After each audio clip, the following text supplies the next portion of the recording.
നമസ്കാരം.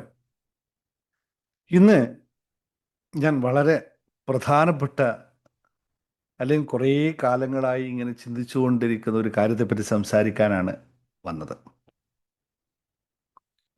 ആ, പലപ്പോഴും പല സമയങ്ങളിലും ഇങ്ങനെ ഇരുന്ന് കുറേ ആലോചിച്ചിട്ടുള്ള ഒരു സംഭവം നിങ്ങളുടെ മുന്നിലേക്ക് ഷെയർ ചെയ്യുകയാണ്. അതെങ്ങനെ പറയണം എന്നൊക്കെ പലകുറി ആലോചിച്ചതാണ്. പൊതുവെ പല സമയങ്ങളിലും ഈ ഇരുന്ന് ഇങ്ങനെ ആലോചിക്കുക എന്ന് പറയുന്നതാണോ ഇതിനർത്ഥം, അല്ലെങ്കിൽ നിമഗ്നനായിരിക്കുക എന്നാണോ എന്ന് എനിക്കറിയില്ല. അങ്ങനെ ഇരുന്ന് ചിന്തിച്ചു കൂട്ടുന്ന ചിന്തിച്ചു ഉത്തരം കിട്ടാത്ത ചില കാര്യങ്ങളെയാണ് നിങ്ങളുടെ മുന്നിലേക്ക് ഇന്ന് സമർപ്പിക്കുന്നത്. നിങ്ങൾ എത്രത്തോളം അത് ശ്രദ്ധിച്ചിട്ടുണ്ട് എന്നറിയില്ല. എങ്കിലും ശ്രദ്ധിക്കണം എന്നുള്ളത് കൊണ്ട്, ശ്രദ്ധിക്കേണ്ട ആവശ്യകതയുണ്ട് എന്നതുകൊണ്ട് പല പല പല മഹാഗുരുക്കന്മാരൊക്കെ പറഞ്ഞ കാര്യങ്ങളാണ്, സംസാരിച്ച കാര്യങ്ങൾ തന്നെയായിരിക്കും. പക്ഷേ നമുക്കിപ്പോഴും അതിനൊന്നും ഉത്തരം കിട്ടാത്ത ചില രഹസ്യങ്ങളെ പറ്റിയിട്ട് സംസാരിക്കാനാണ് വന്നത്. നമ്മുടെ ജീവിതത്തിലെ യാത്രയിൽ നമ്മൾ അറിയാം, നിങ്ങൾക്ക് എപ്പോഴും ഞാൻ ഇവിടെ സംസാരിക്കുന്ന മാക്സിമം നമ്മൾ സയൻറ്റിഫിക്കലും അല്ലെങ്കിൽ അതിൻ്റെ തത്വങ്ങളൊക്കെ അറിഞ്ഞുകൊണ്ട് അല്ലെങ്കിൽ ഉൾക്കൊണ്ടുകൊണ്ട് സംസാരിക്കാനാണ് ശ്രമിക്കാറുള്ളത്. അതാണ് എൻ്റെ ഒരു രീതി എന്ന് പറയുന്നത്. അപ്പോൾ ഇന്ന് ഞാൻ സംസാരിക്കുന്ന വിഷയം, നമ്മുടെ ജീവിതത്തിൽ നമ്മൾ എത്ര അറിവ് നേടിയാലും എത്ര വളർന്നാലും ചില കാര്യങ്ങൾ എപ്പോഴും ഒരു രഹസ്യമായി നിലകൊള്ളുന്നുണ്ട് എന്നുള്ള സത്യത്തെ പറ്റിയിട്ടാണ്. ഇത് നിങ്ങളാരും ചിന്തിച്ച് നോക്കിയിട്ടുണ്ടോ? ഇല്ലേ? അങ്ങനെ ചില സത്യങ്ങൾ, ചില രഹസ്യങ്ങൾ ഇവിടെ ഇല്ലേ? ചിലപ്പോൾ നമ്മൾ അതിനെക്കുറിച്ച് ചിന്തിക്കാറുണ്ട്, പക്ഷെ ഉത്തരം കിട്ടാറില്ല എന്നുള്ളതാണ് സത്യം. അപ്പോൾ അത്തരത്തിലുള്ള 5 വലിയ മഹാ രഹസ്യങ്ങളെ പറ്റിയിട്ടാണ് നമ്മൾ ഇന്ന് സംസാരിക്കാൻ പോകുന്നത്. ഇവയെ പൊതുവെ പഞ്ചരഹസ്യങ്ങൾ എന്നാണ് പറയുന്നത്. നിങ്ങൾക്ക് ആത്മീയതയിലേക്ക് കടന്നുപോയ ആൾക്കാരൊക്കെ ഇതിനെപ്പറ്റി വളരെ വിശദമായി തന്നെ മനസ്സിലാക്കിയവരായിരിക്കും, അല്ലെങ്കിൽ അത് ഉൾക്കൊണ്ടവരായിരിക്കും. അപ്പം നമ്മളുടെ ഈ യാത്രയിൽ ഇത് വളരെ പ്രധാനമുള്ളൊരു കാര്യമാണ്. അതുകൊണ്ടാണ് ഞാൻ ഇപ്പോൾ ഇങ്ങനൊരു സബ്ജക്റ്റുമായിട്ട് പോകുന്നത്. അപ്പോൾ ഇതിൽ താല്പര്യമുള്ളവർ, ഇതിനെപ്പറ്റി മനസ്സിലാക്കാനും ഇതിനെ ഉൾക്കൊള്ളാനൊക്കെ താല്പര്യമുള്ളവർ വീഡിയോന് താഴെ കമൻ്റായിട്ടൊന്ന് രേഖപ്പെടുത്തുക. നമുക്കിതൊക്കെ ഒരു പോഡ്കാസ്റ്റായിട്ട് തുടർ ദിവസങ്ങളിൽ സംസാരിക്കാമെന്നാണ് ആഗ്രഹിക്കുന്നത്. പക്ഷെ അത് നിങ്ങളുടെ ഈ വീഡിയോനോടുള്ള റെസ്പോൺസ് അനുസരിച്ചായിരിക്കും നമ്മൾ ചെയ്യേണ്ടത് എന്നൊക്കെ തീരുമാനിക്കുക. കാരണം അതിൻ്റെ സമയമാണല്ലോ അതിൻ്റെ ഏറ്റവും പ്രധാനം. സമയം നമ്മൾക്കതിനനുസരിച്ച് ഉൾപ്പെടുത്താൻ സാധിച്ചില്ലെങ്കിൽ, അതിനനുസരിച്ച് ഫീഡ്ബാക്കുകൾ നിങ്ങളിൽ നിന്ന് കിട്ടിയില്ലെങ്കിൽ നമുക്കൊരു പ്രചോദനം ഉണ്ടാവില്ല എന്നുള്ളത്. അപ്പോൾ ഈ രഹസ്യങ്ങളെ പറ്റിയിട്ട്, അതായത് ഭാഗവതം, അതുപോലെ ശിവപുരാണം, ഗരുഡപുരാണം എന്നിവയുള്ള പുരാണ ഗ്രന്ഥങ്ങളിലൊക്കെ പരാമർശിച്ചിട്ടുള്ളതും എന്നാൽ ഇന്നും രഹസ്യമായി തന്നെ നിൽക്കുന്ന നിഗൂഢമായ ഒരു 5 കാര്യങ്ങളെ പറ്റിയിട്ടാണ് ഞാൻ സംസാരിക്കുന്നത്. നിഗൂഢം എന്ന് പറഞ്ഞാൽ നമ്മൾ അത് നിഗൂഢമാക്കുന്നു എന്നതായിരിക്കും യഥാർത്ഥത്തിൽ നമുക്ക് എളുപ്പത്തിൽ പറയാൻ പറ്റുന്നത്. ഒന്ന്, നമ്മൾ മനസ്സിലാക്കേണ്ട ഒരു കാര്യം, നമ്മളെല്ലാവരും ജനിച്ചവരാണ്, അല്ലേ? ജീവിച്ചവരാണ്, ജനിച്ചവരാണ്. എന്താണ് ഈ ജനന രഹസ്യം? എന്താണ് ജനനം കൊണ്ട് ഉദ്ദേശിക്കുന്നത്? നമ്മൾ ഓരോരുത്തരും എങ്ങനെയാണ് ഈ ലോകത്തേക്ക് വന്നതെന്ന് നിങ്ങൾ എപ്പോഴെങ്കിലും ചിന്തിച്ചിട്ടുണ്ടോ? ഒരമ്മയുടെ ഉദരത്തിൽ ഒരു ജീവൻ എങ്ങനെയാണ് രൂപപ്പെട്ടത് എന്ന്. സയൻസ് അതിനെ അവിടെയും ഇവിടെയും തൊടാതെ കുറേ ഉത്തരങ്ങൾ പറഞ്ഞു പോയിട്ടുണ്ട്. പക്ഷെ അതൊന്നും പൂർണ്ണമായിട്ടും നമുക്ക് ഉൾക്കൊള്ളാൻ ഇപ്പോഴും സാധിക്കാത്ത, കോൺട്രവേഴ്സി വേണമെങ്കിൽ താഴെ നിങ്ങൾക്ക് കമൻ്റായിട്ടൊക്കെ പറയാം. അങ്ങനെയാണ്, ഇങ്ങനെയാണ്, ജീനുകളുടെ എന്താ പറയുക, ക്രോമസോമുകളുടെ ഘടനയിൽ നിന്ന് വരുന്നതാണെന്നൊക്കെ പറയാം. പക്ഷേ ഇതിനൊക്കെ ഒരു കൃത്യമായിട്ടുള്ളൊരു തെളിവുകളൊന്നും നമുക്ക് മുമ്പിൽ കൊണ്ടുവരാൻ പറ്റിയിരുന്നത് വളരെ കുറവാണ്. അപ്പോൾ ജനനം ഒരു കുട്ടി എങ്ങനെ രൂപാന്തരപ്പെടുന്നു എന്നൊക്കെ നമുക്ക് പറയാൻ പറ്റും. പക്ഷെ അതിലേക്ക് വന്ന ആ പ്രാണൻ എന്ന് പറയുന്ന സംഭവം, ആ ജീവൻ എന്ന് പറയുന്ന സംഭവം, ഏതൊരു വസ്തുവായാലും ഏതൊരു സാധനത്തിന് ജീവൻ എന്ന് പറയുന്ന സംഭവം എവിടെ നിന്നാണ് വന്നത്? വേദാന്തപരമായിട്ട് അതിന് വേറൊരു വ്യാഖ്യാനമുണ്ടാവും, സയൻറ്റിഫിക്കലായിട്ട് വേറൊരു വ്യാഖ്യാനം. പക്ഷെ എന്നാലും നമുക്ക് ബാക്കി വരുന്ന ഒരു സംശയത്തെ പറ്റി മാത്രമാണ് ഞാൻ പറയുന്നത്. ഇതൊരുപാട് ചർച്ച ചെയ്യേണ്ട വിഷയമാണ് എന്ന്. അതുകൊണ്ട് തന്നെയല്ലോ രഹസ്യം എന്ന് പറയുന്നത്. ഇവിടെയാണ് ഏറ്റവും വലിയ രഹസ്യം ഒളിഞ്ഞിരിക്കുന്നത്.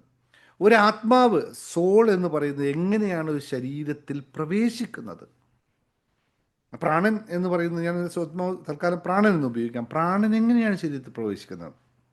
നമ്മുടെ മാതാപിതാക്കളുടെയോ അല്ലെങ്കിൽ നമ്മൾ ജനിച്ച സ്ഥലവോ നമ്മൾ ഏത് ലിംഗത്തിൽ പിറക്കുന്നു എന്നൊക്കെ നമ്മൾ സ്വയം തീരുമാനിച്ചതാണോ, അല്ല മറ്റേതെങ്കിലും രീതിയിൽ ഘടകപ്പെട്ടതാണോ, അല്ലെങ്കിൽ നമ്മൾ അതൊരു വിധി പോലെ സംഭവിച്ചതാണോ, അല്ലെങ്കിൽ നമ്മൾ അവിടെയും പിന്നെ നമ്മളെ ആരാണെന്നുള്ള ചോദ്യത്തിന് പ്രത്യേകത വരുന്നത്. അപ്പോൾ ഈ ചോദ്യങ്ങൾക്കൊന്നും നമുക്ക് കൃത്യമായ ഉത്തരം കിട്ടിയില്ല എന്നുള്ളതാണ് ഇതുവരെ ഇത്രയും കാലങ്ങളായിട്ട് കണ്ടുപിടിക്കാൻ, ഉത്തരം എടുക്കാൻ സാധിച്ചില്ല എന്നതുകൊണ്ട്. അപ്പോൾ അതിന് നമ്മൾ ഉത്തരം കിട്ടാത്തപ്പോൾ നമ്മൾ പറയും അതിലെന്തിരിക്കുന്നു, ചോദ്യമേ പ്രസക്തിയില്ല എന്ന് പറഞ്ഞ് തള്ളുന്ന ഒരവസ്ഥയിലേക്ക് നമ്മളെത്തും. കാരണം ഉത്തരമില്ലാത്തപ്പോൾ നമുക്ക് എന്താ ചെയ്യുക?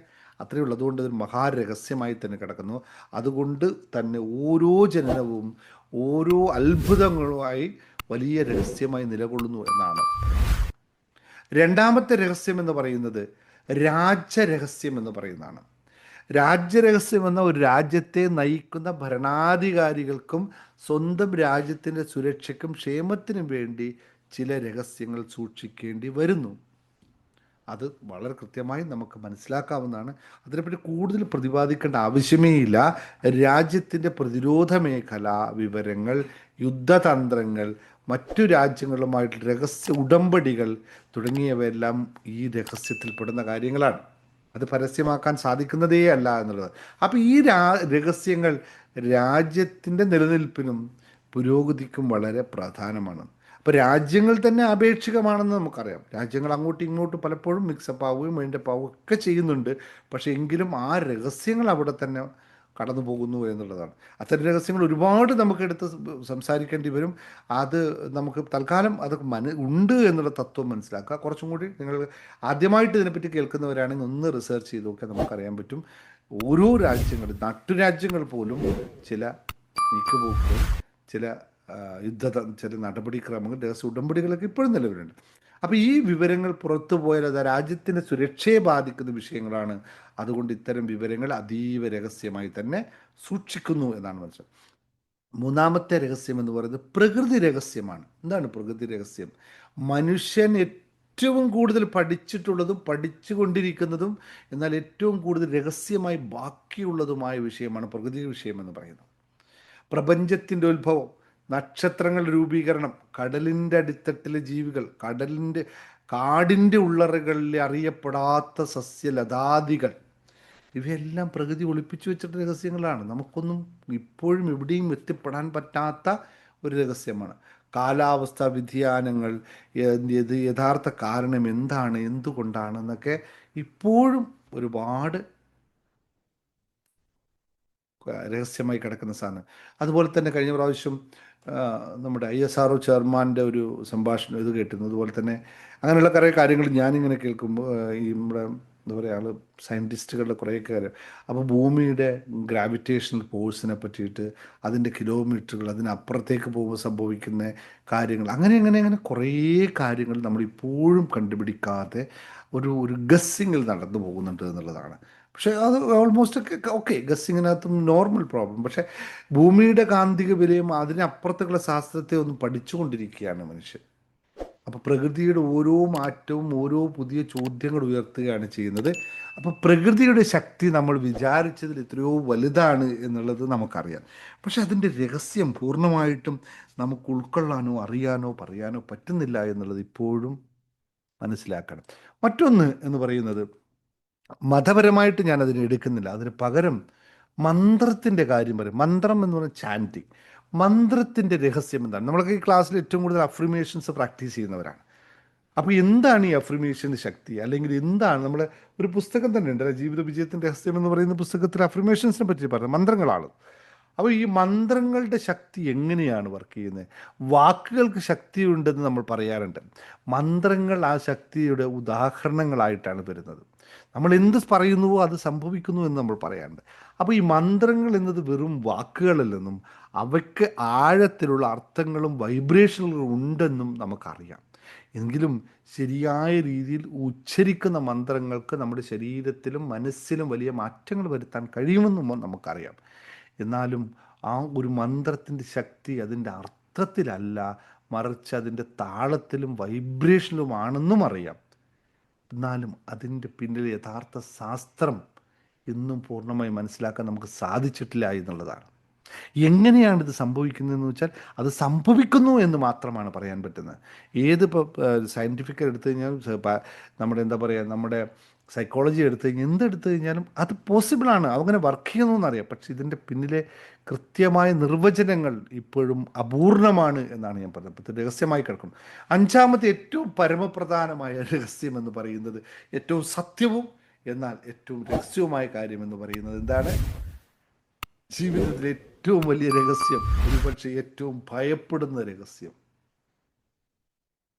ഏറ്റവും ഭഗവത്ഗീതയിൽ പറയുന്നൊരു ശ്ലോകമുണ്ട്, വാസാസി ജീർണാനി തഥാവിഹായ നവാനി ഗ്രഹണാ ഗ്രഹത്നാധി നരോപി നരോപാണി തഥാ ശരീരാണി വിഹായ ജീർണ എന്ന്. അതായത് അന്യന്യ സംയാധി നവാനി ദേഹി എന്ന് പറയുന്ന ഒരു ശ്ലോകമുണ്ട്. അതായത് മരണം എന്നത് ഒരു ശരീരത്തിൽ നിന്നും ആത്മാവ് വേർപ്പെടുന്ന പ്രക്രിയയാണ്. എങ്കിലോ ഏറ്റവും നമ്മൾ ഭയപ്പെടുത്തുന്ന പ്രക്രിയ, ഏറ്റവും സത്യവും എന്നാൽ ഭയപ്പെടുത്തുന്നതുമായ ഒരു കാര്യം, ഈ മരണശേഷം ആത്മാവ് എങ്ങോട്ട് പോകുന്നു? അതിന് പുനർജന്മമുണ്ടോ? കർമ്മഫലങ്ങൾ എങ്ങനെയാണ് ആത്മാവിനെ പിന്തുടരുന്നത്? ഈ ചോദ്യങ്ങൾക്കൊന്നും നമുക്ക് കൃത്യമായ ഉത്തരം ലഭിച്ചിട്ടേയില്ല. കുറേ വ്യാഖ്യാനങ്ങൾ പറഞ്ഞിട്ടുണ്ട് എന്നത് മാത്രമാണ് നമുക്കിവിടെ പറയാൻ പറ്റുന്നത്. ഗരുഡ പുരാണത്തിലും എന്താ പറയുക, ഭാഗവത്തിലൊക്കെ ഇതിനെ പറ്റിയിട്ട് പറഞ്ഞിട്ടുണ്ട്. അപ്പോൾ ഈ പഞ്ചമഹാരഹസ്യങ്ങൾ ഏറ്റവും നിഗൂഢമായും ദൈവികമായ രഹസ്യമാണ് മരണരഹസ്യം എന്ന് പറയുന്നത്. അതുകൊണ്ട് തന്നെ മരണത്തെ നാം എല്ലാവരും ഭയപ്പെടുന്നു എന്നുള്ളതാണ്. എന്തിനാണ് നമ്മൾ മരണത്തെ ഭയപ്പെടുന്നതെന്ന് പലപ്പോഴും ആലോചിച്ച് നോക്കിയിട്ടുണ്ട്. എല്ലാ മനുഷ്യരെയും നിരന്തരം അലട്ടിക്കൊണ്ടിരിക്കുന്ന ഒന്നാണ് മരണം. മനുഷ്യരല്ല, എല്ലാ ജീവജാലങ്ങളെയും അലട്ടിക്കൊണ്ടിരിക്കുന്ന കാര്യമാണിത്. അതിൻ്റെ മരണകാര്യം നമുക്കറിയില്ല എന്നത് തന്നെയാണ് യഥാർത്ഥമായിട്ടുള്ള ആ ഭയത്തിൻ്റെ അടിസ്ഥാനമെന്നത്. അപ്പോൾ മരണം എന്തോ ഭയാനകമായ ഒരു സംഗതിയാണെന്ന് നമ്മൾ ധരിച്ചു വച്ചിരിക്കുന്നത്, എപ്പോഴും അതിനെക്കുറിച്ച് ഭയപ്പെട്ടിരിക്കൊണ്ടിരിക്കുന്നു. അജ്ഞാതമായതിന് എല്ലാം ഭയപ്പെടുക എന്നതാണ് മനുഷ്യ മനസ്സിൻ്റെ സ്വഭാവം എന്നറിയുക. എന്നാൽ മരണം ഒന്നും മറ്റൊന്നുമല്ല, ഒരു മുഷിഞ്ഞ വസ്ത്രം മാറി പുതിയ ധരിക്കുന്നത് പോലെ മാത്രമാണെന്ന് നമ്മുടെ പുരാണങ്ങളിൽ നമുക്കതിനെപ്പറ്റി വിശദമായി പറയുന്നുണ്ട്. പക്ഷേ എങ്കിലും അല്ലെങ്കിൽ മതങ്ങൾ അത് പഠിപ്പിക്കുന്നു. എന്നാലും നമ്മൾ അതിൽ ഒരിക്കലും എനിക്കൊരാപത്തും വരില്ല, കേടും അങ്ങനെ ആലോചിച്ചാൽ നമ്മൾ നിൽക്കുന്നത്. അപ്പോൾ ദീർഘമായ ഒരു എന്താ പറയുക, ഒരവസ്ഥയെ പറ്റിയിട്ടാണ് നമ്മൾ പറയുന്നത്. ഇതൊരു രഹസ്യമായി തന്നെ കിടക്കുന്നു എന്നുള്ളതാണ്. ഒരുപാട് ഗ്രന്ഥങ്ങൾക്കെല്ലാം ഇതിനെ പറ്റിയിട്ടുള്ള കാര്യങ്ങൾ ചർച്ച ചെയ്തിട്ടുണ്ട്. മരണാനന്തര ജീവിതത്തെ കുറിച്ചിട്ട് ആൾക്കാർക്ക് ചില കാഴ്ചപ്പാടുകളുണ്ട്, പക്ഷെ ആർക്കും അത് അറിയില്ല എന്നുള്ള സത്യമാണ്. അപ്പോൾ സൂചനകൾ നൽകുന്നത് എങ്ങനെയാണ്? പലരും കോൺഷ്യസ്നെസ്സിലേക്ക് പോയിട്ട് അവിടെ കണ്ടു എന്നൊക്കെ പറയുന്ന അവരുടെ ഇമാജിനേഷൻസാണ് പല വ്യാഖ്യാനങ്ങളായിട്ട് വന്നത്. ഇതെന്താണെന്ന് നമുക്ക് ആർക്കും ഇപ്പോഴും അറിയാതെ അജ്ഞാതമായ ഒരു രഹസ്യമാണ്. മരണമെന്ന് പറയുന്നത് പ്രപഞ്ചത്തിലെ ഏറ്റവും വലിയ രഹസ്യമായി തന്നെ ഇപ്പോഴും തുടരുന്നു എന്നുള്ള സത്യം ഞാൻ പറഞ്ഞു വന്നത് ഇത്രയേ ഉള്ളൂ. ഈ 5 രഹസ്യങ്ങൾ നമ്മുടെ ജീവിതത്തെയും പ്രപഞ്ചത്തെയും കൂടുതൽ ആകർഷകമാക്കുന്ന ഒരു കാര്യമാണെന്ന് അറിയുക. ഈ രഹസ്യങ്ങൾ പൂർണ്ണമായും മനസ്സിലാക്കാൻ കഴിഞ്ഞില്ലെങ്കിലും അവയെക്കുറിച്ച് ചിന്തിക്കുന്നത് നമ്മളെ കൂടുതൽ വിനീതരും ജിജ്ഞാസയുള്ളവരുമായി മാറ്റുന്നു എന്നുള്ള സത്യമായ കാര്യമാണ്. അപ്പോൾ ഇതിൽ ഏത് രഹസ്യമാണ് നിങ്ങളെ ഏറ്റവും കൂടുതൽ ആകർഷിച്ചത് എന്നൊന്ന് താഴെ കമൻ്റായിട്ട് രേഖപ്പെടുത്തുക. മരണത്തെയാണോ, ജനനത്തെയാണോ, അല്ലെങ്കിൽ പരിപാലനത്തെയാണോ, അല്ലെങ്കിൽ എന്താ പറയുക, നമ്മുടെ മറ്റ് കാര്യങ്ങളാണ്, ഏതാണ് നിങ്ങളെ ഏറ്റവും കൂടുതൽ നിങ്ങളെ ആകർഷിച്ചെന്നറിയാം. ഇല്ലെങ്കിൽ നിങ്ങൾക്കറിയാവുന്ന മറ്റെന്തെങ്കിലും രഹസ്യമുണ്ടെങ്കിലും താഴെ കമൻ്റായിട്ട് നിങ്ങൾ രേഖപ്പെടുത്തുക. അപ്പോൾ നിങ്ങളുടെ അഭിപ്രായങ്ങൾക്ക് വളരെയധികം വിലയുണ്ട്. ആ അഭിപ്രായങ്ങൾ താഴെ രേഖപ്പെടുത്തുക. ഈ വീഡിയോ ഇഷ്ടമായെങ്കിൽ ലൈക്ക് അടിക്കുക, കമൻറ്റ് ചെയ്യുക. അടുത്ത വീഡിയോയുമായി വീണ്ടും നമുക്ക് കാണാം. നന്ദി, നമസ്കാരം. ഇത്തരം വീഡിയോകൾ നിങ്ങൾക്ക് ഇഷ്ടമാണെങ്കിൽ താഴെ നിങ്ങളുടെ കമൻറ്റിലൂടെ രേഖപ്പെടുത്തുക. അപ്പോൾ നമുക്ക് ഇത്തരം വിഷയങ്ങളെ കുറേ കൂടി വിശാലമായി സംസാരിക്കാൻ സാധിക്കുന്ന രീതിയിലേക്ക് നമുക്ക് മാറ്റപ്പെടുത്താം എന്ന് മാത്രം ഓർമ്മിച്ചുകൊണ്ട് Dinesh Muhammad signing off. Thank you very much.